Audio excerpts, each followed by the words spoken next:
अगर बैंक डूब गया तो आपको मिलेंगे 5 लाख रुपए। जानिए कब, किसे और कैसे मिलता है यह पैसा। आम बजट 2021 में वित्त मंत्री निर्मला सीतारमण ने deposit insurance and credit guarantee corporation act DICGC में संशोधन का प्रस्ताव पेश किया है। इस संशोधन के बाद बंद हुए बैंकों के ग्राहकों को उनकी रकम जल्द से जल्द मिल सकेगी। बैंक ग्राहकों के लिए इस ऐलान की खास अहमियत है। विशेष तौर से छोटे डिपॉजिटर्स को तो इस बारे में जरूर जानना चाहिए।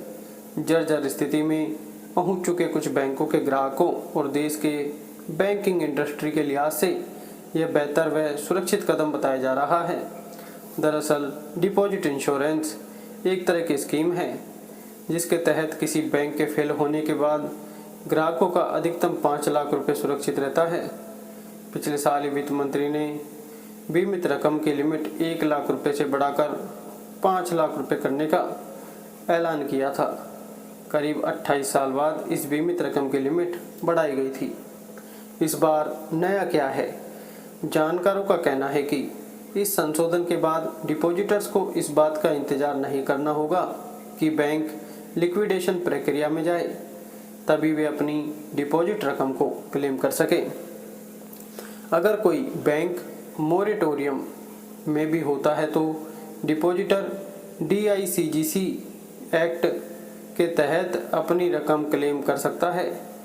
दूसरी भाषा में कहे तो इसका मतलब है कि नए संशोधन से उन बैंकों के हजारों डिपॉजिटर्स को राहत मिल सकेगी जो बैंक लंबे समय तक मोरेटोरियम में रहता है।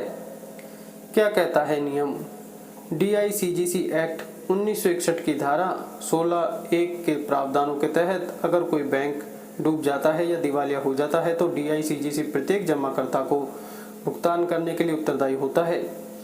उसकी जमा राशि पर 5 लाख रुपए तक का बीमा होगा। आपका एक ही बैंक के कई ब्रांच में खाता है तो सभी खातों में जमा अमाउंट और ब्याज जोड़ा जाएगा और केवल 5 लाख तक जमा को ही सुरक्षित माना जाएगा। इसमें मूलधन और ब्याज, प्रिंसिपल एंड इंटरेस्ट दोनों को शामिल किया जाता है। मतलब साफ है कि अगर दोनों जोड़कर 5 लाख से ज़्यादा है तो सिर्फ 5 लाख ही सुरक्षित माना जाएगा।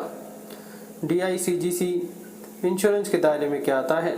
DICGC के दायरे में बैंक का सभी डिपॉजिट आता है। इसमें savings account, fixed deposit account, current account आदि शामिल होता है। आपको कैसे पता चले कि आपका बैंक DICGC के अंतर्गत आता है?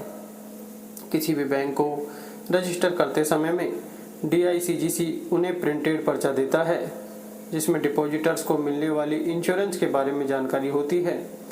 अगर किसी डिपॉजिटर को इस बारे में जानकारी चाहिए होती है तो वे बैंक ब्रांच के अधिकारी से इस बारे में पूछताछ कर सकते हैं।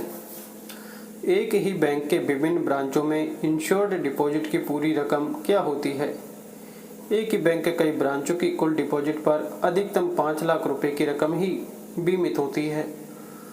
अगर आसान भाषा में समझे तो किसी बैंक में आपकी कुल जमा राशि 8 लाख है तो बैंक के डिफ़ॉल्ट करने पर आपके सिर्फ 5 लाख रुपए ही सुरक्षित माने जाएंगे, बाकी आपको मिलने की गारंटी नहीं होगी।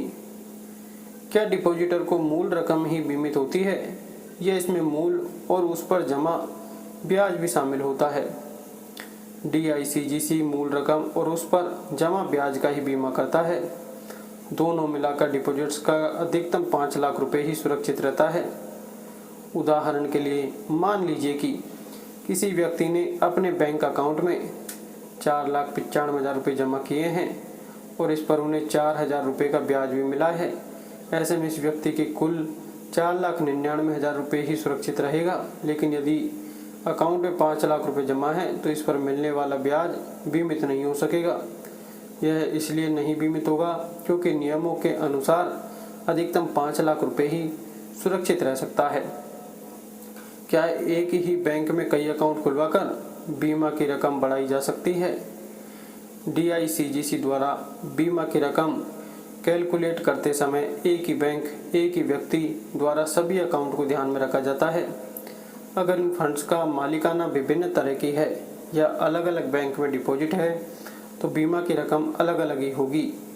मान लीजिए कि आपने 2 बैंक में अकाउंट खुलवाया है तो यह दोनों अकाउंट में अधिकतम 5-5 लाख रुपए ही बीमित होंगे।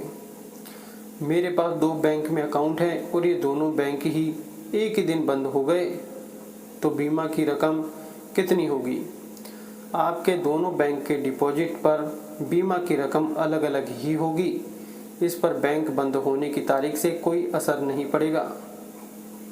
इन दोनों अकाउंट पर आपको अधिकतम 5-5 लाख रुपए मिल जाएंगे। कैसे मिलेगा फ़ायदा? गारंटी राशि बढ़ाने पर सरकार को कई फायदे होंगे।